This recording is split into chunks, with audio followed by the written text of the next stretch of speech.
Hey hi! இன்றைக்கி என்ன சமைச்சோங்கிறது இந்த வீடியோவில் பார்க்கலாம். காலையில் யூசுவலாகவே எனக்கு வந்துட்டு எந்திரிக்கிறதுக்கு டைம் ஆகிடும்.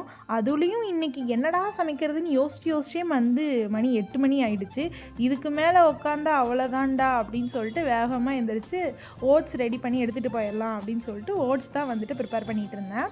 அது கூட வந்துட்டு மாதுளம் பழம் இருந்தது. சரின்னு சொல்லிட்டு அதையும் கட் பண்ணி போட்டுட்டு நான் நல்லா மிக்ஸ் பண்ணி பேக் பண்ணி எடுத்து வச்சுட்டேன். மதியத்துக்கு வந்துட்டு ஒன்றும் இல்லை, சூடாக சோறு வச்சுட்டு அது கூட வந்து தக்காளி பச்சடி செஞ்சுட்டு இருந்தேன். இந்த தக்காளி பச்சடியில் என்ன பண்ணிட்டேன், தக்காளி வந்துட்டு ஒரு 4-5 பழம் நல்லா பெருசு போட்டிருந்தா நல்லா இருந்திருக்கும் போல். நான் குட்டி குட்டியாக போடவும் குவான்டிட்டி ரொம்ப கம்மியாயிடுச்சு அது சுண்டி வரப்போ. சரின்னு சொல்லிட்டு இது எப்படி நமக்கு பத்தாது, இது கூட வந்துட்டு ஏதாச்சும் ஆம்லெட்டு முட்டை ஏதாச்சும் எடுத்துகிட்டு போயிடலாம் அப்படின்னு சொல்லிட்டு தான் முட்டையை உடச்சி ஊற்றி போட்டுட்ருந்தேன். ஃபஸ்ட்டு ஆம்லெட் பண்ணலான்னு நினச்சேன். அதுக்கப்புறம் அதுக்கும் வந்து டைம் இல்லை ஆனியன் நறுக்கிற அளவுக்கு. சரின்னு சொல்லிட்டு லைட்டாக வந்து பெப்பரும் உப்பும் மட்டும் போட்டு ரெடி பண்ணிவிட்டு எடுத்துகிட்டு போயிடலாம் அப்படின்னு சொல்லிட்டு தான் எடுத்துகிட்டு இருந்தேன். பண்ண ரொம்ப டைம் ஆகிடுச்சு. சரி வேகமாக கிளம்பி எப்படியாவது டைமுக்கு ஓடிடணும்னு சொல்லிட்டு கிளம்பிட்டேன். பாய், நெக்ஸ்ட் வீடியோவில் பார்க்கலாம்.